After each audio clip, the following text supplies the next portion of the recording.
స్వచ్ఛత అంటే నందిని. నందిని పాలు మరియు పెరుగు.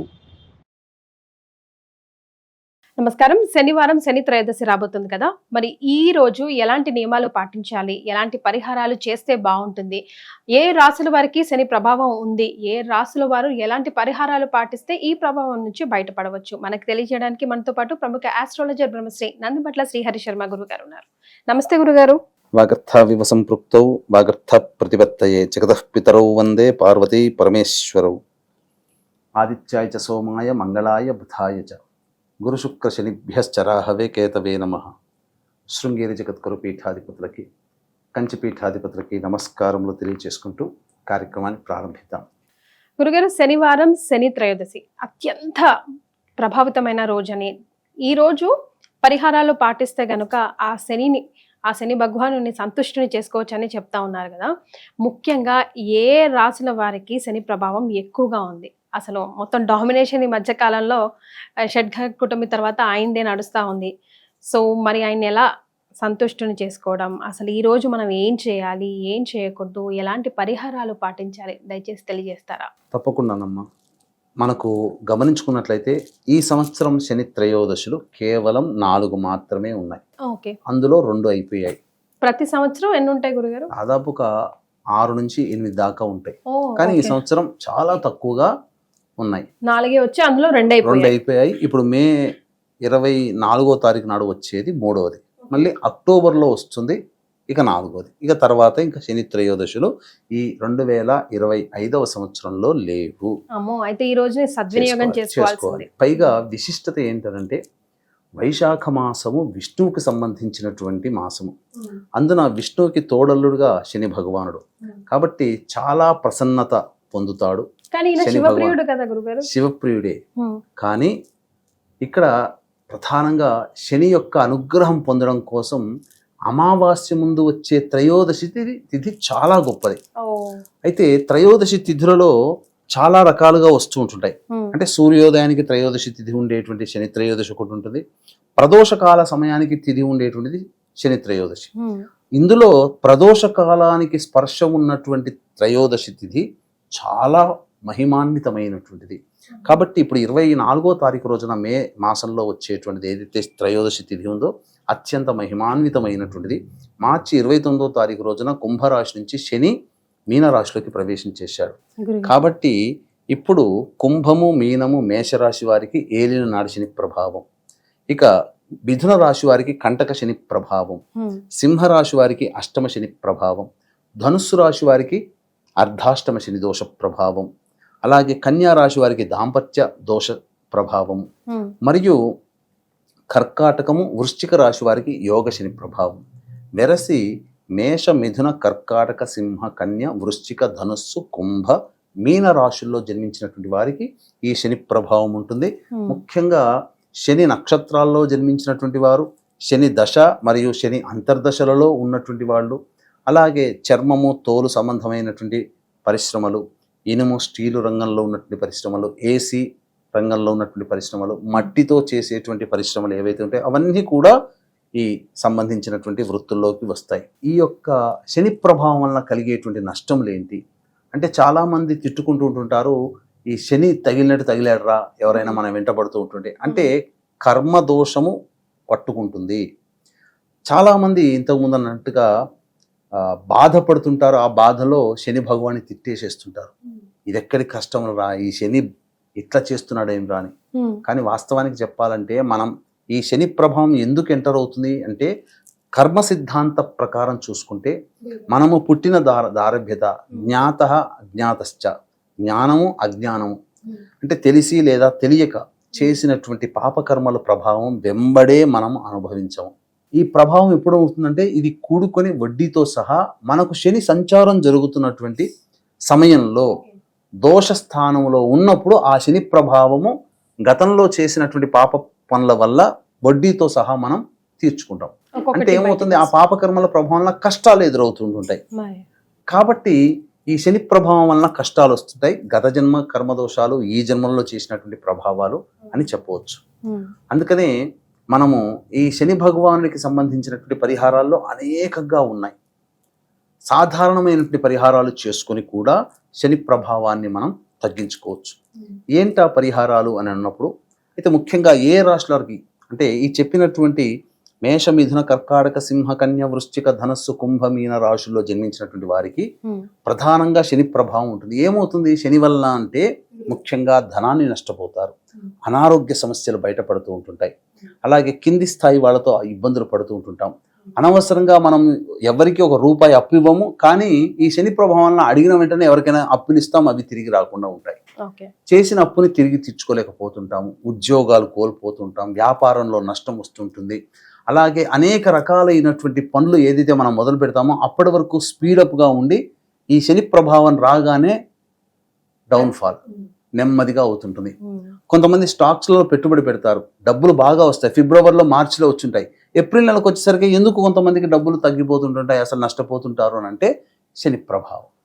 కాబట్టి అనేక రకాలైనటువంటి ఇబ్బందులు ఈ శని ప్రభావం వల్ల కలుగుతాయి. కాబట్టి శనిని ప్రసన్నత చేసుకుంటే ఆ మనిషి ఆనందంగా జీవిస్తాడు. చాలా చేయాల్సినటువంటి పరిహారాల్లో కొన్ని మాత్రమే తెలియచేస్తాను. ఏంటంటే నిజాయితీగా ఉండాలి, కష్టపడే తత్వాన్ని అలవర్చుకోవాలి. ఈ అద్భుతమైనటువంటి మహిమాన్వితమైనటువంటి శని త్రయోదశి కాబట్టి ఇక్కడ ఉదయం 7:16 వరకు ద్వాదశి తిథి ఉంది. ఆ తదనంతరం త్రయోదశి తిథి ప్రారంభమవుతుంది. రేవతి నక్షత్రం ఉంటుంది, మరియు మధ్యాహ్నం తర్వాత అశ్విని నక్షత్రం కూడా ఉంటుంది. కాబట్టి రెండు కూడా మంచి నక్షత్రాలే. 2 రాశులలో సంభవిస్తుంది. విశేషం ఏంటంటే రేవతి నక్షత్రం మీనరాశిలో ఉంటుంది, అశ్విని నక్షత్రం మేషరాశిలో ఉంటుంది. ఇలాంటి 2 రాశులలో శని త్రయోదశి కలిసినటువంటి అద్భుతమైన రోజు మళ్ళీ ఇంకా ఎప్పుడు మనం చూడలేము.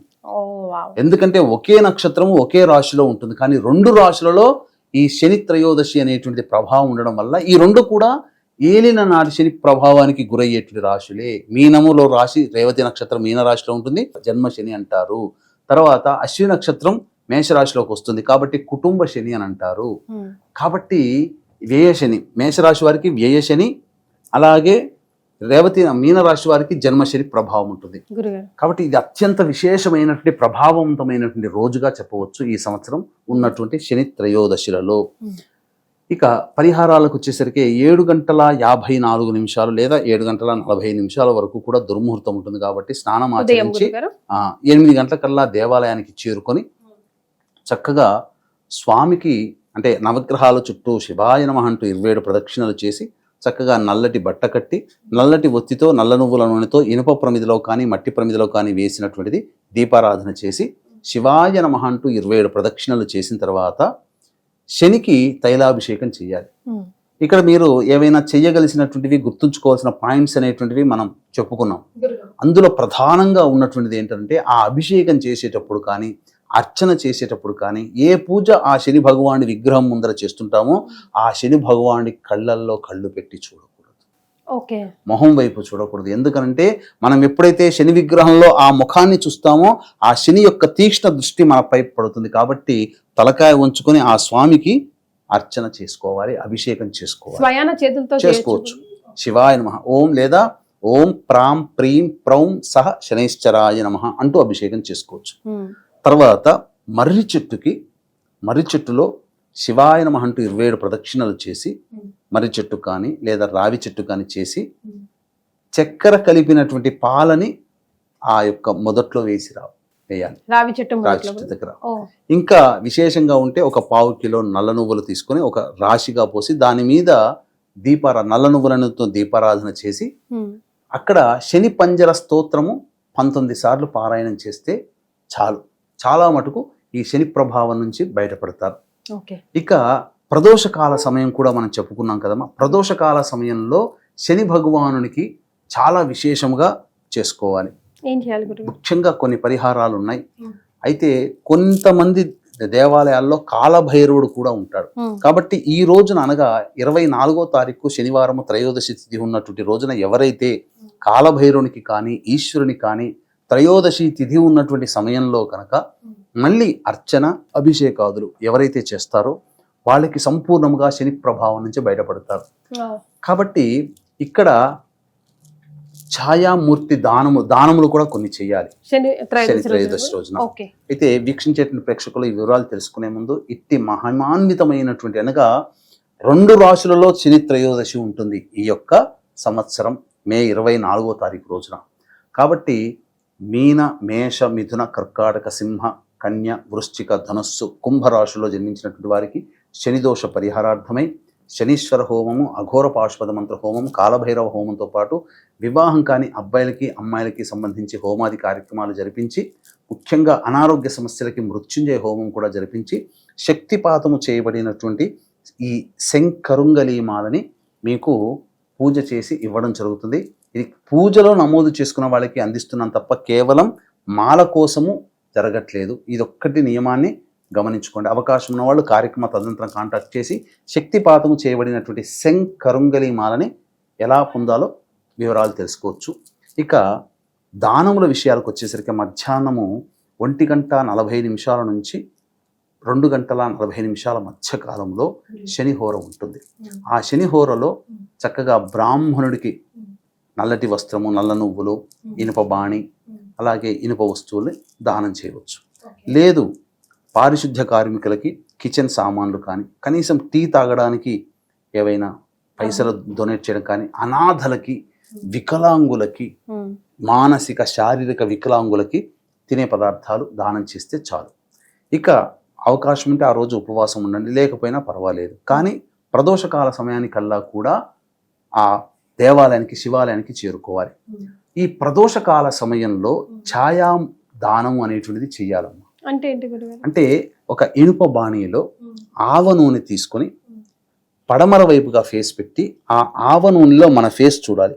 పూర్తిగా మన ఫేస్ చూసిన తర్వాత మనకున్నటువంటి ఆ శని దోషమంతా కూడా తొలగిపోవాలని ఆ ఆవ నూనెలో మన బింబాన్ని చూసుకుంటూ ముమ్మార్లు ఆ సంకల్పం చేసుకొని దేవాలయంలో కానీ, రావి చెట్టు దగ్గర కానీ, మర్రి చెట్టు దగ్గర కానీ ప్రదోషకాల సమయంలో నల్లవొత్తితో దీపారాధన పడమర దిక్కున వైపున చేసి వచ్చినటువంటి మానవుడి యొక్క సంకల్పం అతి త్వరలో నెరవేరుతుంది. అపమృత్యు భయదోషాలు ఏవన్నా ఉన్నా అవి తొలగిపోతాయి. ఇది ఛాయామూర్తి దానం అంటారు. దాన్ని బ్రాహ్మడికైనా దానం చేయొచ్చు.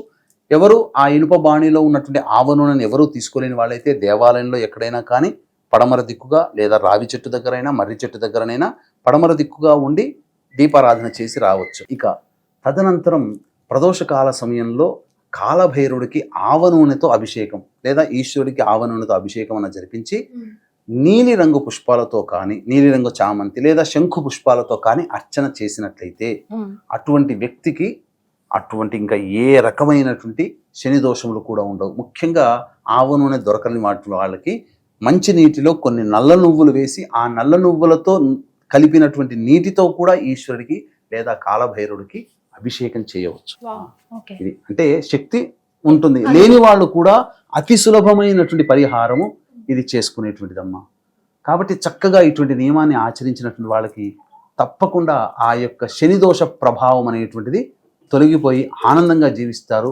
అలాగే ఇప్పుడే మొన్ననే శని మారాడు కాబట్టి ఈ మేష, మిథున, కర్కాటక, సింహ, కన్య, వృశ్చిక, ధనుస్సు, కుంభ, మీన రాశుల్లో జన్మించినటువంటి వారికి ఈ శని దోష పరిహారార్థమై ఈ హోమాది కార్యక్రమాలన్నీ కూడా జరిపించి ఈ యొక్క శంకరుంగలి మాలని వాళ్ళకి శక్తిపాతం చేసినటువంటిది ఇవ్వడం జరుగుతుంది.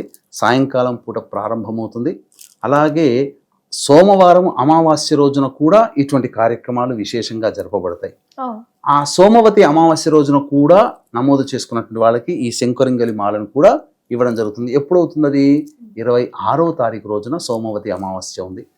ఈ యొక్క శని త్రయోదశి రోజునైనా నమోదు చేసుకోవచ్చు, సోమవతి అమావాస్య రోజునైనా కూడా నమోదు చేసుకోవచ్చు. శని త్రయోదశికి అయితే సాయంకాలం 5 గంటల లోపల నమోదు చేసుకోవచ్చు అమ్మా. రైట్. సో శనివారం శని త్రయోదశి చాలా అరుదుగా వస్తుంది ఈ రోజు అని తెలియజేశారు. దాంతో పాటుగా ఎలాంటి పరిహారాలు ఏ రాశి వారు ముఖ్యంగా ఈ రోజున చేస్తే బాగుంటుందో తెలియజేశారు గురుగారు. ధన్యవాదాలు. సర్వం శ్రీ ఉమామహేశ్వర పరబ్రహ్మార్పణమస్తు.